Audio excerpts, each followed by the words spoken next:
Okay, now we're going to demonstrate a couple of different types of rides. We're going to start with an account ride. This will be any type of ride that you do not accept cash or credit payment for in the car, or that hasn't been prepaid with credit. So when it comes up, it's going to look like any other ordinary ride, and you're going to accept it when you get the request.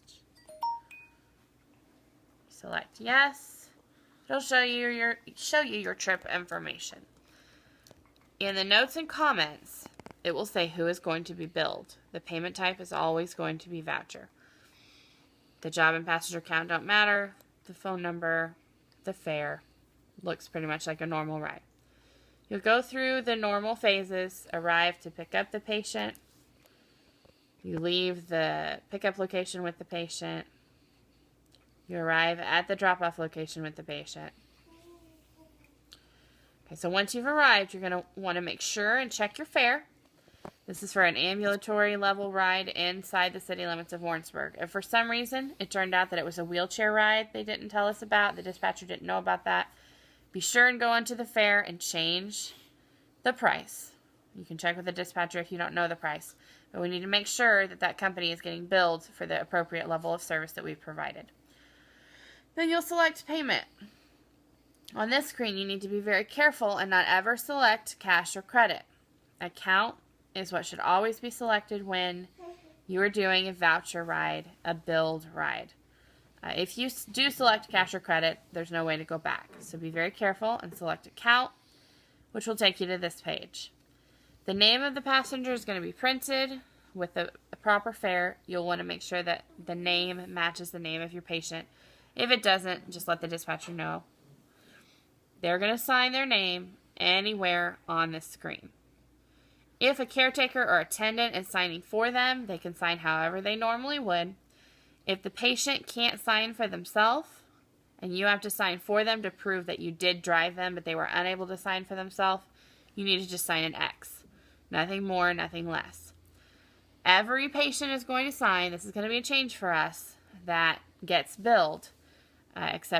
Except for LogistiCare. They can sign this, but it's most important that they still sign the LogistiCare sheet because that's required by law for Medicaid. Whether or not they sign this screen is really up to you. It can't hurt, but it's not required. Any billed ride for CASA or for Ridgecrest or for anywhere that we're billing needs to sign their name. Okay, and you're done with that ride. Next, we're going to demonstrate a credit ride. You'll select. So we just look like just any other ride. Payment type, for some reason we don't change it from cash, whether it's cash or credit. It's going to say cash. It's not really relevant to you at this point. Pickup, drop off, fare, just like a normal ride, whether you don't know at this point whether they're going to pay with cash or credit. Pickup, drop off. At this point, you'll select payment, and then you'll choose credit. Here you can enter a tip amount. You can let the passenger enter it. You can enter it. Say it was a 15% tip for this.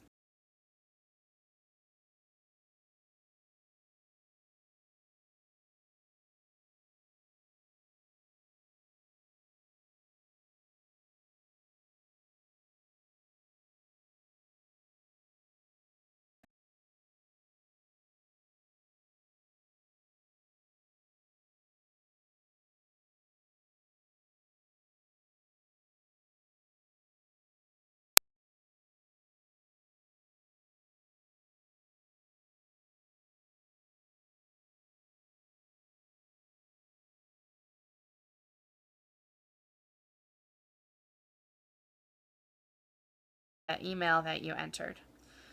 3 other quick things I'm going to show you on this video. Messages. If you see a number after the messages, it means that you have a message.